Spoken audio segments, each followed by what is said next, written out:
तो हम आप इस पर बात करेंगे। मुझे डॉक्टर आरफ महमूद कसाना साहब जो कॉलमनिस्ट हैं, जर्नलिस्ट हैं, उन्होंने स्काइप पे मुझे मेरे ख्याल में ज्वाइन किया है।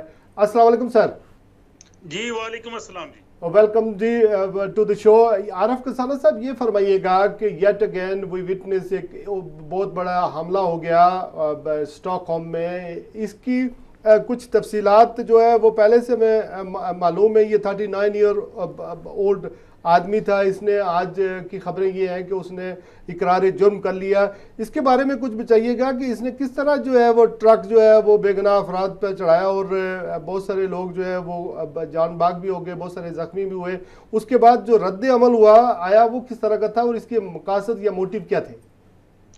जी शहराज खान साहब, आपकी खिदमत में और तमाम नाजरीन की खिदमत में मैं सलाम अर्ज करता हूँ। ये वाकई बहुत अफसोसनाक वाक़या है जो 7 अप्रैल को यहाँ स्वीडन के दारुल हुकूमत स्टॉकहोम में हुआ है। स्वीडन एक पुरअमन मुल्क है और आलमी तनाज़ात में ये एक गैर जानबदार मुल्क की हैसियत से है। ये नाटो में भी नहीं है, बाकी भी दिफाई मामलात में ये नहीं है। इस लिहाज से पूरी दुनिया में ये एक बड़ी हैरत भी हुई लोगों को कि स्वीडन में इस तरह का वाक़या हो जाना। इससे कबल भी स्वीडन में कुछ वाक़यात ऐसे हुए हैं, जैसे स्वीडिश एक वजीर आजम थे उलफ पाल्मे, उनको 1986 में कत्ल किया गया। फिर स्वीडिश वजीर खारजा अना लिंड थी 2003 में, उन्हें भी कत्ल किया गया। लेकिन उनके मुहर्रकात और थे और उसमें किसी लिहाज से भी मुसलमानों का नाम नहीं था। लेकिन 2010 में एक खुदकश बमबार ने ये इसी शहर के वस्त में जो बहुत बड़ा एक शॉपिंग मॉल है, इसको उसने निशाना बनाने की कोशिश की, लेकिन खुशकिस्मती से वो उससे बाहर ही जो है वो जाम बहक हो गया और उससे किसी को नुकसान नहीं पहुंचा। ये 2010 की बात थी। लेकिन अभी ये जो वाकया हुआ है, ये आपने जो आप बताया ताज़ा तरीन खबरों में, बिल्कुल उसने इस चीज़ का एतराफ़ कर लिया है। ये इसका ताल्लुक उज़्बेकिस्तान से है और ये 15 जून 2016 को ये स्वीडन आया और इसने सियासी पनाह की दरख्वास्त दी और उसका केस चलता रहा, लेकिन बिलाखिर उसकी आखिरी अपील भी ख़त्म हो गई। और 13 फरवरी 2017 को जो है पुलिस को हुक्म दिया गया कि इसको तलाश करके स्वीडन से जो है वो मुल्क बदर कर दिया जाए, लेकिन पुलिस इसको तलाश नहीं कर सकी, जिस पे स्वीडिश वजीर आज़म स्टेफन लोफिन ने भी कहा है कि ये पुलिस को इसको तलाश करना चाहिए था। और अभी भी तकरीबन 12,000 लोग ऐसे हैं स्वीडन में जिनकी सियासी पनाह की दरख्वास्तें मुस्तरद हो चुकी हैं, लेकिन पुलिस उनको भी नहीं पकड़ सकी।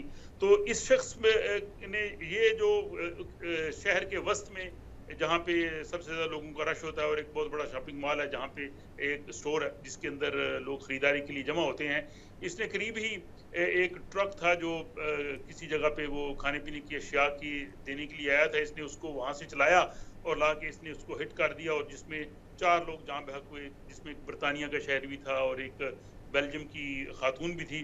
लेकिन ये हुआ नॉट नेसेसरली ये आप क्या अथॉरिटी डॉक्टर साहब ये फरमाएं कि ये जो अथॉरिटीज़ का क्या कहना है कि ये दहशतगर्द था या वो इमिग्रेशन जो उसका केस फेल हो गया था उसके लिए उससे ज़्यादा जो है वो परेशान हुआ, डेस्परेट उसने अपने आप को इस तरह का हमला करने पर मजबूर कर दिया? इसके क्या मतलब मकासद क्या है? जी ये अभी तो जाहिर है कि तहकीकात जो है जारी हैं, लेकिन जो अभी तक स्वीडिश मीडिया ने जो इसकी तफसीलात हमें फ्राहम की हैं, उसके मुताबिक ये है कि अगरचे इसका जो है वो केस बिल्कुल मुस्तरद हुआ था और इसके दोस्त कह रहे थे कि वो तो यही चाह रहा था कि मैं काम करूं और पैसे भिजवाऊं, लेकिन इसके साथ इसने एतराफ़ किया है कि मैंने इसलिए मारा है कि ये लोग जो हैं वो नॉन बिलीवर्स हैं और नॉन बिलीवर्स होने की वजह से मैंने मारा है और मुझे अफसोस है कि इसमें कम लोग मरे हैं।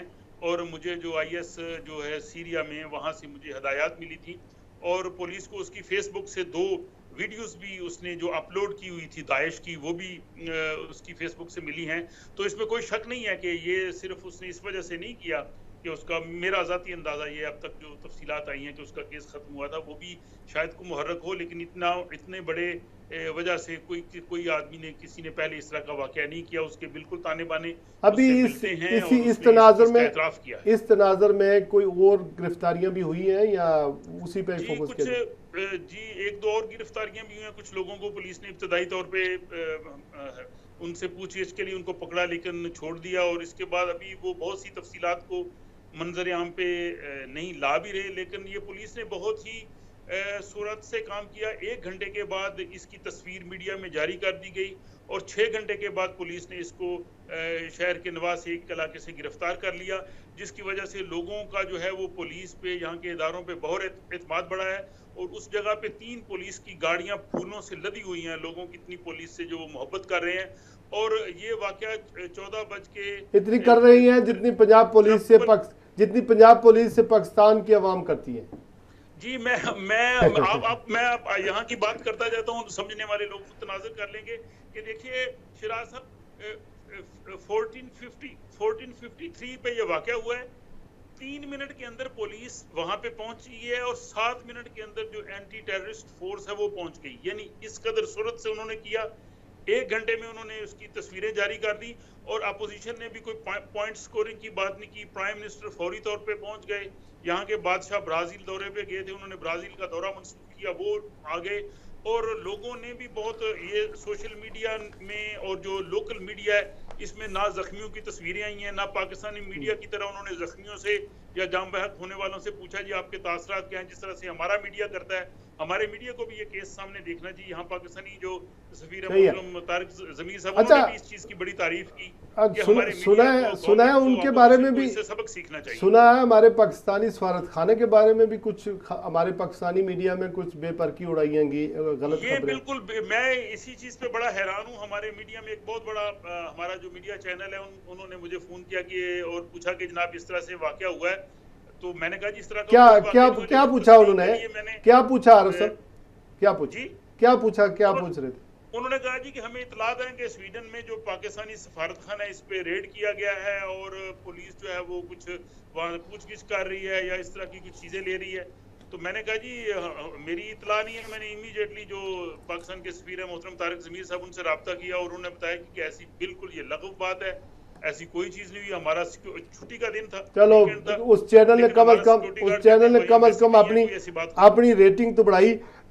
ये फरमाइएगा कि इस हमले के बाद यूरोप में बिलअमूम और खास करके स्वीडन में बिलखसूस जो है वो मुसलमानों के लिए किस तरह के आप हालात देख रहे हैं मुस्तकबिल में, और मीडिया इस सारे सूरत हाल में उसने क्या सा रोल अदा किया मुसलमानों के खिलाफ? देखिए नहीं, मीडिया ने बड़ा पॉजिटिव रोल अदा किया। वो ये जरूर लिखा है कि ज़ाहिर है वो मुसलमान है, ये उसकी स्टेटमेंट के वो मैंने ये नॉन बिलीवर्स हैं, मैंने इसलिए हमला किया है। लेकिन अगले दिन हम जॉब पे गए हैं, जॉब पे लोगों से हम मिले हैं और वो समझते हैं कि ये बदकिस्मती है कि जहाँ भी आप लोग कहते हैं जी मुसलमानों का नाम क्यों आता है। भैया जाहिर है जब वो मुसलमान करेंगे तो नाम तो आएगा। जो आदमी मुसलमानों के घर में पैदा हुआ है, जिसका मुसलमानों वाला नाम है, उसका तो आएगा। It was all positive. लेकिन ये लोग भी समझते हैं ये आप मुझे ये बताएं कि मुसलमानों की स्वीडन के अंदर कितनी आबादी है? मुसलमान जो है वो स्वीडन में जो वैसे तो आपको पता है कि ये जैसे बाकी यूरोपियन मुल्क हैं, स्वीडन भी उसी तरह से एक मुल्क है जिसमें जो ईसाई मजहब से ताल्लुक रखने वाले लोग हैं, लेकिन वो उस तरह से बिलीवर्स तो नहीं है। लेकिन स्वीडन में मुसलमान जो है वो दूसरा बड़ा ग्रुप है और मुसलमान जो है वो यहाँ पे उनकी लगभग अंदाजा, क्योंकि यहाँ की जो पॉपुलेशन है वो तकरीबन 1 करोड़ के करीब पहुंच गई है और मुसलमानों की तादाद जो है वो तकरीबन 3 लाख के करीब जो है वो एक अंदाजन कही जा सकती है। Significant number. लेकिन पाकिस्तानी कितने होंगे? पाकिस्तानियों की तादाद तकरीबन पूरे स्वीडन में 12-13 हजार से जायद नहीं है। इसकी बजाय जो नॉर्वे और डेनमार्क है वहाँ पाकिस्तानियों की तादाद ज्यादा है। सारे मसलिक वहाँ पर मौजूद होंगे, सारी सियासी पार्टियों के हेड वहाँ होंगे, छोटे छोटे जो तंजीमें, सब कुछ बना हुआ है वहाँ पर। नहीं, ये वैसे आपको सुन के है खुशी होगी कि स्वीडन में जो पाकिस्तानी हैं वो बाकी यूरोप में रहने वाले पाकिस्तानियों से काफी बेहतर हैं और मुमताज हैं।